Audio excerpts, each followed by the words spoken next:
খুব ভালো করে শোনেন। ওয়ান আনাস ইবনে মালিক রাদিয়াল্লাহু তাআলা আনহু, নবীজির সাহাবী আনাস ইবনে মালিক রাদিয়াল্লাহু আনহু বলেন, ক্বালা লাম্মা কানা ইয়াউমুল লাযী দাখালা ফীহি রাসূলুল্লাহ সাল্লাল্লাহু আলাইহি ওয়াসাল্লাম আল মাদিনাতা আদাআ মিনহা কুল্লা শাইইন। আনাস ইবনে মালিক বলেন, যেদিন আল্লাহর নবী হিজরত করে মদিনায় আসলো, সেদিন পুরা মদিনায় সকল জায়গা আলোকিত হয়ে গেল। কথা আমার না, হাদিস শরীফের, তিরমিজি শরীফের হাদিস। সকল জায়গা আলোকিত হয়ে গেল।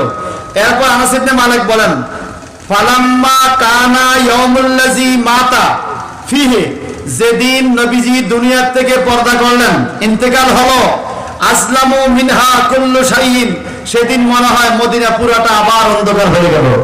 সুবহানাল্লাহ। আমার নবীর দেহ মোবারকের ঝলকে পুরা মদিনা এলাকা আলোকিত হয়ে গেল।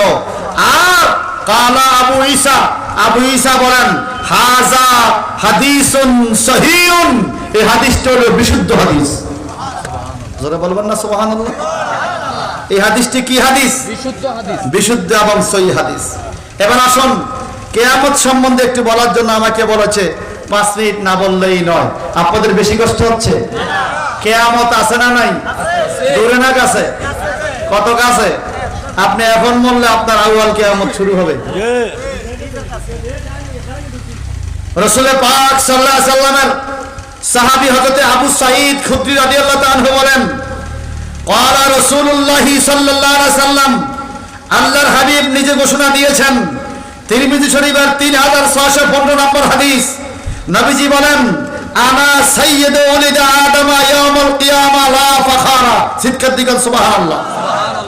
আমি সর্বপ্রথম, আমি মুহাম্মদ সর্বপ্রথম আদম সন্তানদের মধ্যে যাকে কিয়ামতের ময়দানে আল্লাহ পাক কিয়ামতের মাঠ পরিদর্শন করার জন্য নিয়ে যাবে। সুবহানাল্লাহ।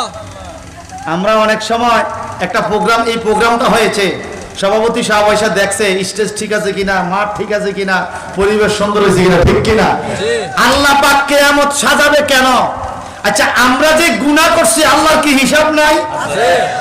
এই সবাই হিসাব আছে? আমরা কয়টা নেক, কয়টা গুনাহ, আল্লাহর হিসাব আছে? তা আল্লাহ ওজন দিবে কেন? আল্লাহ তো জানে আমার গুনাহ কত। যদি আমাকে ডাইরেক্ট জাহান্নামে দিয়ে দেয়, তা তো আমার কিছু করার নাই। আমাকে আবার ওজন ছাড়া জান্নাতে দিলেও আমার কিছু করার বা কারো কিছু বলারও নাই। কথা কোন ঠিক কিনা? আল্লাহর সিদ্ধান্তের উপরে কারো হাত আছে? আপনি জানেন একটা বস্তার মধ্যে 10 কেজি চাউল আছে, এটা মাপা, আবার কি মাপবেন? আপনি তো জানেন আমাদের কত নেকি আল্লাহ জানে কিনা, কত গুনাহ আল্লাহ জানে কিনা। আল্লাহর হাবিবের শান দেখাইবার জন্য আল্লাহ পাক কিয়ামতে মিজানের ব্যবস্থা করবেন। এ আমার বান্দা, তুমি পাপ করেছো, গুনাহ করেছো, এই দেখো তোমার গুনাহ বেশি, তোমার নেক কম, আমার হাবিব বলছে তোমাকে ছেড়ে দিতে, আমার হাবিবের মহব্বতে আমি তোমাকে ছেড়ে দিলাম। রাসূলুল্লাহর শান মান বুঝাইবার জন্য কিয়ামতে মিজানের পাল্লার ব্যবস্থা হবে। জোরে বলবেন না সুবহানাল্লাহ। আল্লাহ হাবিব বলেন, ওয়া বিয়াদি লাওয়াউল হামদ লা ফাখারা, কাল কিয়ামতের ময়দানে আরশ আজিমের ছায়া ছাড়া কোনো ছায়া থাকবে না, একমাত্র আমি নবীর হাতে থাকবে লাওয়াউল হামদ, প্রশংসার চান্নি মোবারক, লাওয়াউল হামদের মালিক আমি, লা ফাখারা, এটা আমার অহংকার নয়, বকরতা নয়, কাল কিয়ামতে আল্লাহ পাক আমার হাতে লাওয়াউল হামদ দিয়ে দিবেন। আর আল্লাহ কি বলেন, ইয়াউমা ইয়াকুমুর রূহু ওয়াল মালাইকাতু সাফফান লা ইয়াতাকাল্লামুনা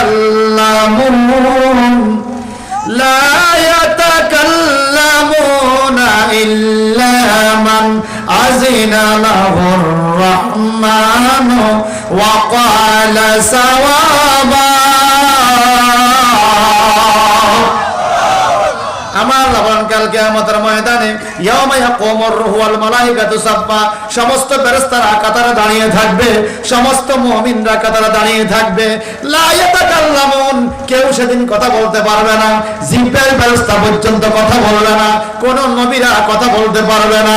আমার আল্লাহ পাক বলেন ইল্লা মান আযালাহু রহমান ওয়া ক্বালা সাওয়াবা, এই কথা সত্য, আল্লাহ যাকে অনুমতি দেয় সে কথা বলতে পারবে। একটু জবানটা বড় করে কোন মারহাবা।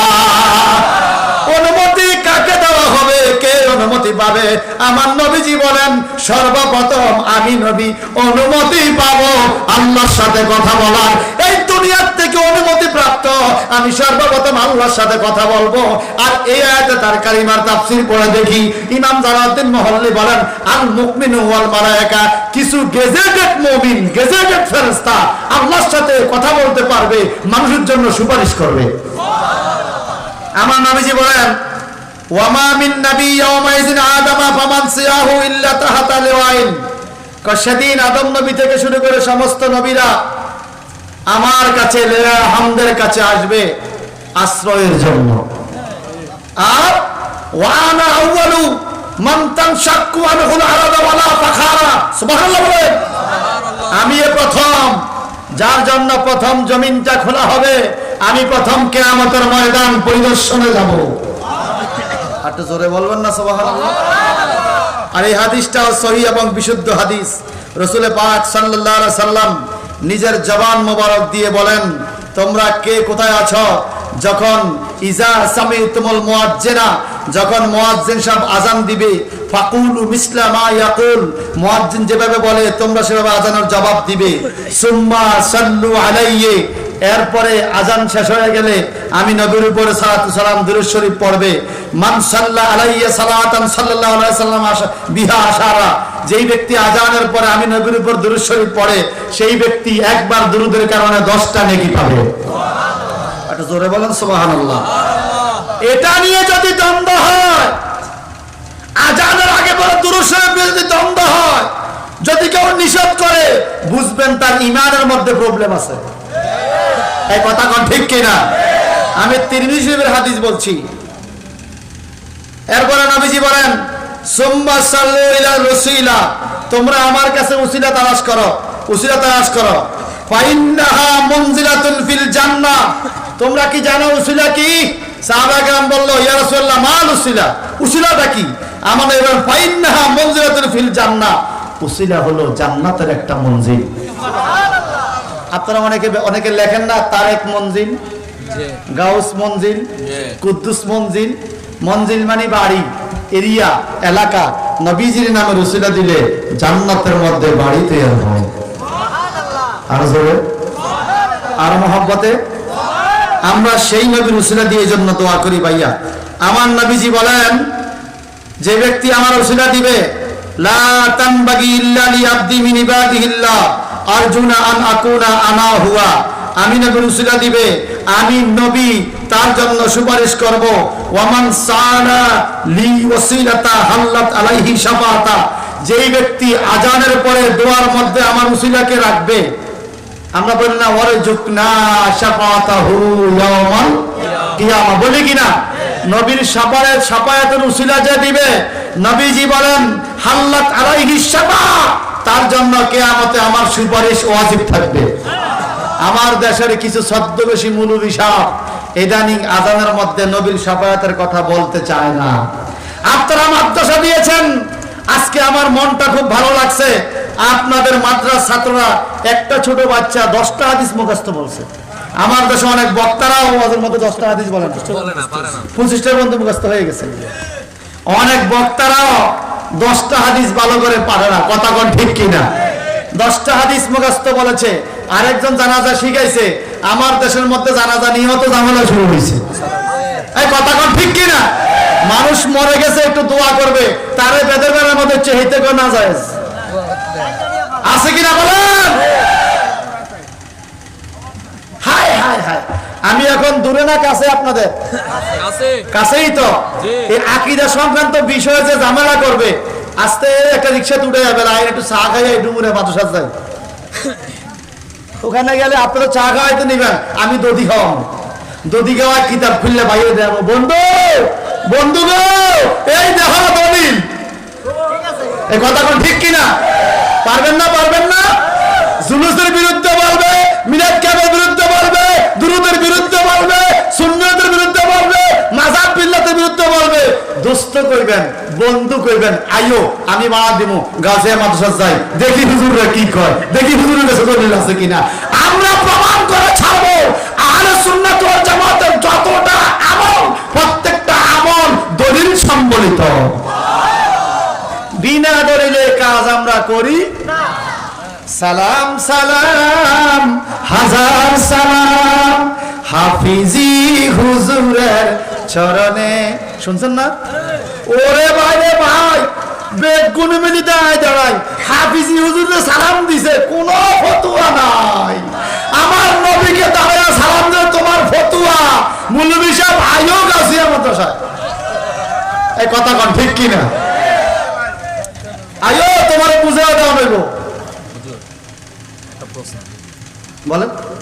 প্রশ্নটা হচ্ছে যে আপনার এই নামাজ আজানের মানে আজানের পরে যে দোয়াটা হয়, দোয়ার আগে কিন্তু সালাতু সালাম। হ্যাঁ, দোয়ার আগে, দোয়ার আগে। আজানের আগে কোনো দুরূদ শরীফ আছে? আজানের আগে দুরূদ শরীফ আছে। এটা কি কোনো? মাশাআল্লাহ, আমার ভাই একটা ভালো বস্তু করেছেন। আজানের আগে দুরূদ শরীফ আছে। আজানের আগে দুরূদ শরীফ আছে।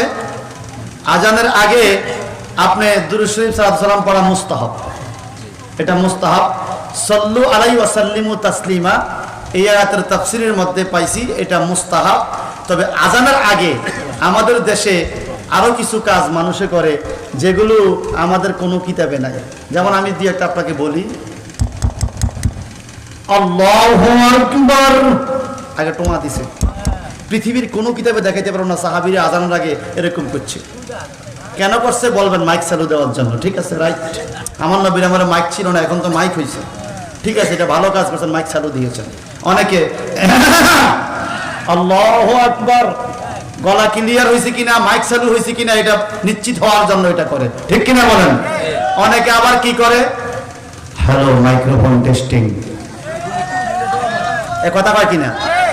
এটা বলার পরেও আজান দেয়। মাইক্রোফোন টেস্টিং বলে কিনা? অনেকেই বলে, কোনো ফতুয়া নাই বাজান। অনেকে আবার কি করে, আল্লাহু আকবার ফু দেয়। পৃথিবীর কোনো কিতাবে নাই, আসমানের কিতাবও নাই আজানের আগে ফু দেওয়া। এখন আপনি এই 60টা কাজ কেন করছেন আগে বলেন? এই 60টা কাজ করছেন আপনি মাইক চালু হওয়ার জন্য। ঠিক কিনা? আমি আপনার এই 60টা কাজকে না জায়েজ বলি নাই। এই 60টা কাজকে আমি জায়েজ বলতেছি, আপনি মাইক চালু করছেন এই জন্য।